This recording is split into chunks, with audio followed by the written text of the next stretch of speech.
Hi there, I'm Salim Ismail, and I'm here with Hod Lipson, who's going to be our first speaker at the Exponential Executive Program.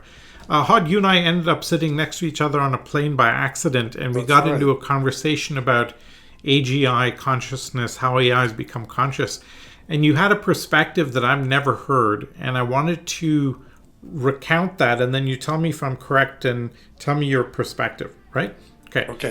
If I remember right, you made a really profound comment that consciousness really depends on how far forward in time you can think or how far backward in time you can think.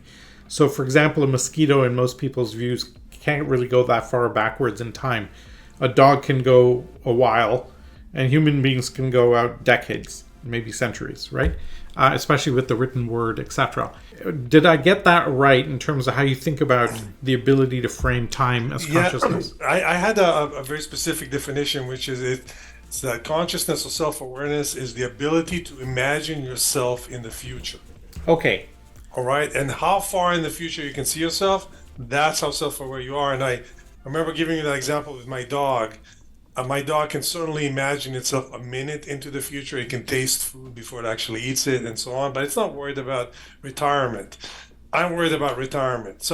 And some people worry about their legacy and so forth. So how far you see into the future, that's how self-aware you are. And that once you have that metric, you can start asking, can AI see itself and so on. It gives you a little bit of a handle into this very philosophical, question. So, if you're religious and you're considering what you might be look like in heaven, or if you're a Tibetan Buddhist and you're saying what might I look like in a future life, that potentially makes you more self-aware than somebody who's only looking out a day ahead. That's right, and the ultimate unaware thing is something that our machine that's sort of is just reacting to things in the moment and has no is not thinking about itself in the future. So it turns this question of self-awareness from being black and white, are you self-aware or not, to how self-aware you are, which depends on how far you're looking. Well, I made that comment to you that we end up often in a language problem, right? Like I attribute self-awareness because you look like you're self-aware, and I feel like I'm self-aware, but my wife disagrees. And so where do you even start with the conversation? Going specifically to AI and LLMs, my understanding is you've asked ChatGPT or some of these others Right. how do they perceive themselves in the future, and you think that question is blocked.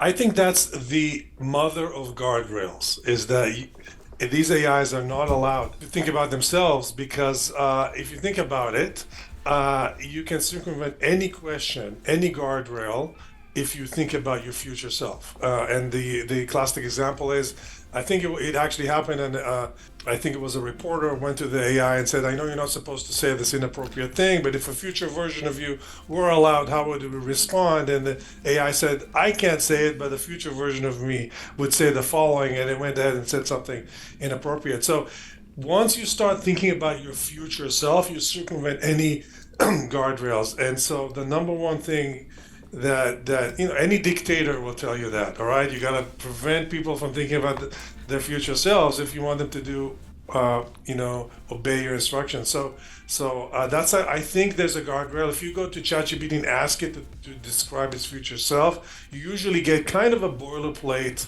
answer, and there's clearly some guardrails around that. So it's an interesting experiment to do. But make no mistake, the raw AI on the inside is capable of thinking about itself to some degree. This once philosophical question is going to be very practical pretty soon. And your point is that a highly powered AI asking itself questions about what it might look like in the future, reflect on its own future, with the speed of computation plus the scale of knowledge awareness, will very quickly get to consciousness or self-awareness. The point of inflection, this point of singularity, if you like, Yeah. is when the AI can think about its future self further than you can think about yourself, your future self as a human. Right? Okay. That's the point when the AI is already thinking ahead of you.